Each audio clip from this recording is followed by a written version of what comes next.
इसलिए यह बहाना नहीं चलेगा कि मामला कोर्ट में था, इसलिए प्रेस कॉन्फ्रेंस नहीं कर रहे थे।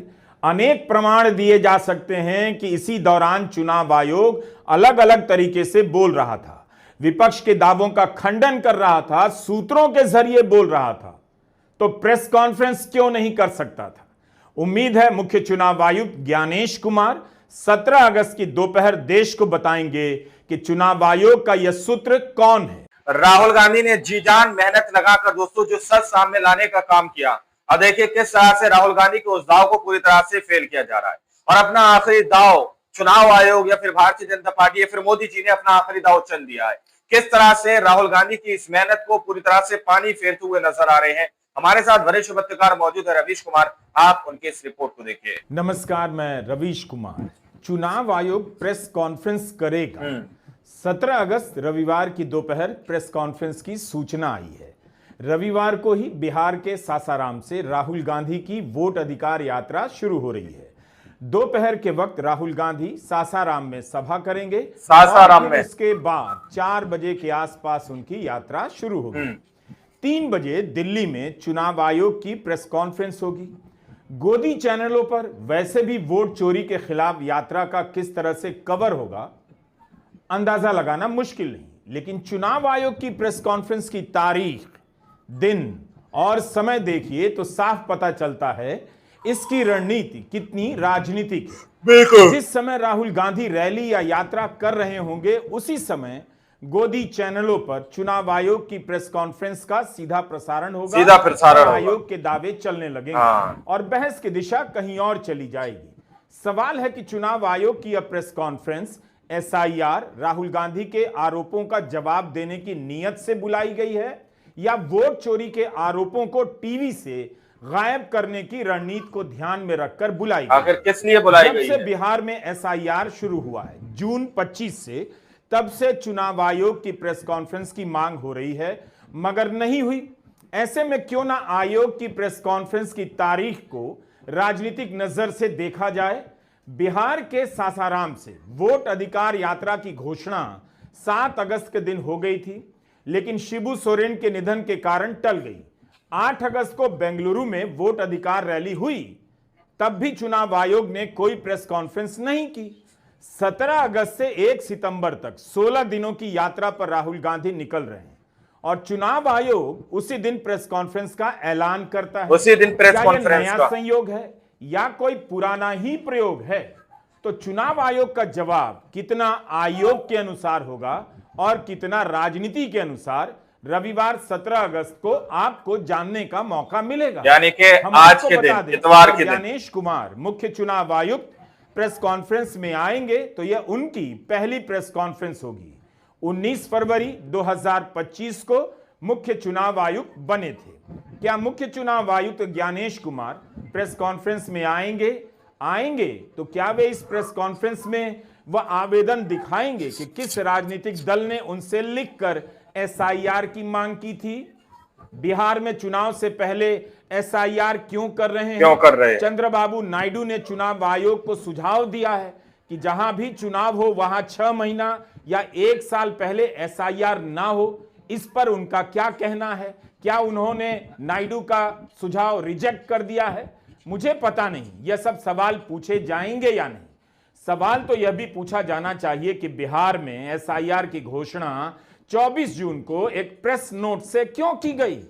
इतने बड़े अभियान की घोषणा प्रेस नोट से की जाती है? बताइए। 8 करोड़ वोटर से जुड़ा मामला है, प्रेस कॉन्फ्रेंस से क्यों नहीं इसकी घोषणा की गई? उम्मीद है मुख्य चुनाव आयुक्त प्रेस कॉन्फ्रेंस नहीं करने की भी वजहें बताएंगे। एसआईआर को लेकर कितनी रिपोर्ट आई, क्या उन सवालों के भी जवाब क्रमवार दिए जाएंगे या प्रेस कॉन्फ्रेंस में अपने हिसाब से दावे होंगे? चुनाव आयुक्त की नियुक्ति और उनकी नौकरी की शर्तों को लेकर संविधान में पर्याप्त सुरक्षा दी गई है कि उनके कार्यकाल के दौरान कोई बदलाव नहीं कर सकता। यह इसलिए है ताकि चुनाव आयुक्त बिना किसी दबाव के काम कर सकें। लेकिन 1.5 महीने तक क्यों चुप रहे? उन्हें किस बात का डर रहा?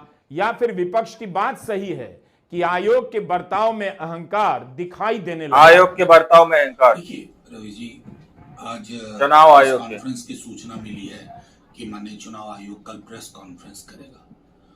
मतलब इसे इंतजार क्यों करना था माननीय सर्वोच्च न्यायालय के बावजूद 2 बार के आग्रह के हठधर्मिता दिखाना, और तब जब स्पेसिफिक दिशा निर्देश बीते दिनों दिया गया है तब संभवतः इन्हें ख्याल है।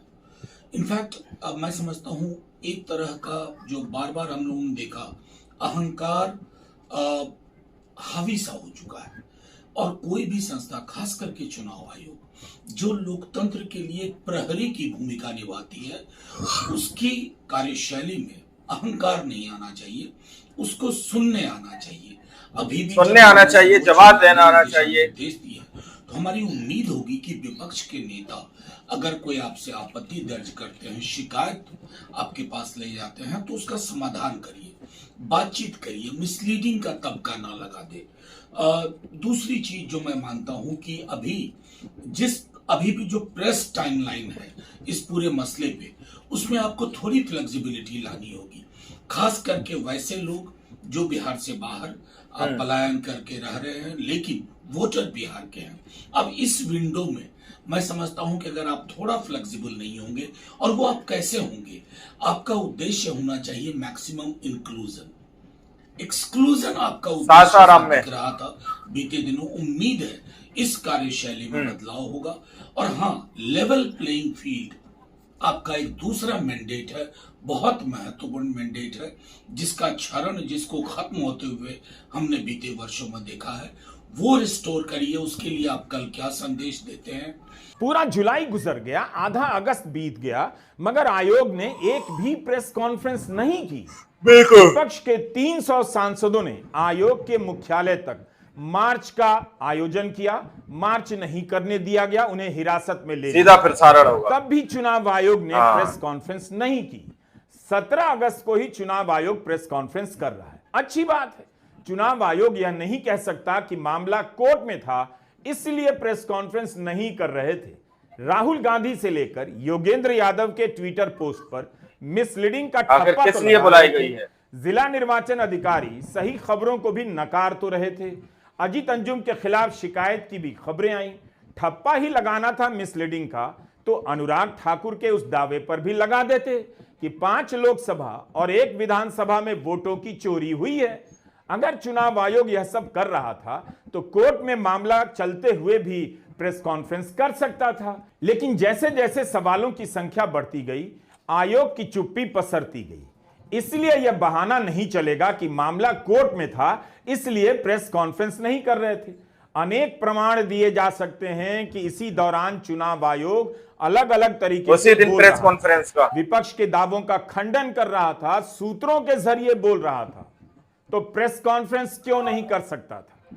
उम्मीद है मुख्य चुनाव आयुक्त ज्ञानेश कुमार 17 अगस्त की दोपहर देश को बताएंगे, यानी कि आज के दिन, इतवार के दिन इलेक्शन कमीशन की तरफ से, सूत्रों की तरफ से ये कहा गया है। सूत्र या ज्ञानेश? नहीं, ज्ञानेश जी ने नहीं, ज्ञानेश गुप्ता ने नहीं बोला। नहीं, ये कहा गया है कि आप, अब ये सूत्र कौन है पहले तो उसका नाम बताइए। ये कहा जा रहा है कि आप लाखों जो एजेंट बनते हैं, जो जब चुनाव की प्रक्रिया होती है, जो टीचर्स, आंगनबाड़ी, उनकी इंटेग्रिटी पर भी आप सवाल उठा रहे हैं। आप देखिए अब उनके पीछे छिपेंगे। भाई चुनाव कराने की जिम्मेदारी किसकी है? क्यों कर रहे हैं? ज्ञानेश गुप्ता जी की है, उनके सोर्सेज की नहीं है, उनकी खुद की है। और अगर सवाल पूछे जाए तो जवाब देने की भी जिम्मेदारी सोर्सेज की नहीं है, ज्ञानेश गुप्ता की है। अब जब सवाल पूछे गए, ना केवल कांग्रेस द्वारा पूछे गए, भाजपा ने भी पूछ डाले। ज्ञानेश गुप्ता जी को इतनी हिम्मत नहीं हुई कि एक प्रेम पत्र अनुराग ठाकुर जी को भी भेज देते, हमें तो तुरंत भेज दिया था। लव लेटर तुरंत आया। राहुल जी की प्रेस कॉन्फ्रेंस चल रही थी, आप में से कोई सवाल पूछ रहा था, अचानक आपका सवाल भी बदल गया कि साहब लव लेटर आया है। तो ये लव लेटर कैसे कांग्रेस के लिए है, बीजेपी के लिए नहीं है। मुख्य चुनाव आयुक्त के साथ दोनों चुनाव आयुक्त विवेक जोशी और सुखबीर सिंह संधू भी प्रेस कॉन्फ्रेंस में होंगे। उम्मीद है प्रेस कॉन्फ्रेंस में सवाल इस तरह से पूछे जाएंगे कि पता चले कि पत्रकारों ने मुख्य सवाल रखे हैं। गोदी मीडिया के इस दौर में आप यह भी देख सकेंगे कि चुनाव आयोग की प्रेस कॉन्फ्रेंस में क्या सवाल पूछे जाते हैं, क्या नहीं पूछे जाते हैं। चुनाव आयोग को संविधान ने इसीलिए तो स्वायत्त बनाया है। क्या चुनाव आयोग में हिम्मत है कि वह बिहार में एसआईआर को जमीन से करने वाले पत्रकारों को भी प्रेस कॉन्फ्रेंस में बुलाए और उन्हें प्रश्न पूछने का पर्याप्त मौका दिया जाए। चुनाव आयोग को के बर्ताव में ऐलान करना चाहिए कि ऐसे पत्रकार जरूर आए जो बिहार कवर करने गए थे। यूट्यूबर भी आए जिन्होंने बिहार में एसआईआर को कवर किया है।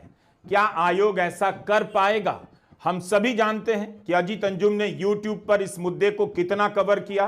क्या अजीत अंजुम को चुनाव आयोग बुलाएगा? न्यूज लॉन्ड्री की सुमेधा मित्तल ने कई रिपोर्ट की। पूनम अग्रवाल चुनाव आयोग के नियमों और उसके आदेशों को ठीक से जानती पड़ती रही हैं। क्या उन्हें बुलाने की हिम्मत आयोग कर पाएगा? रिपोर्टर्स कलेक्टिव की आयुषी कार, हर्षिता मनवानी, गायत्री सप्रू को सवाल पूछने का मौका मिलेगा?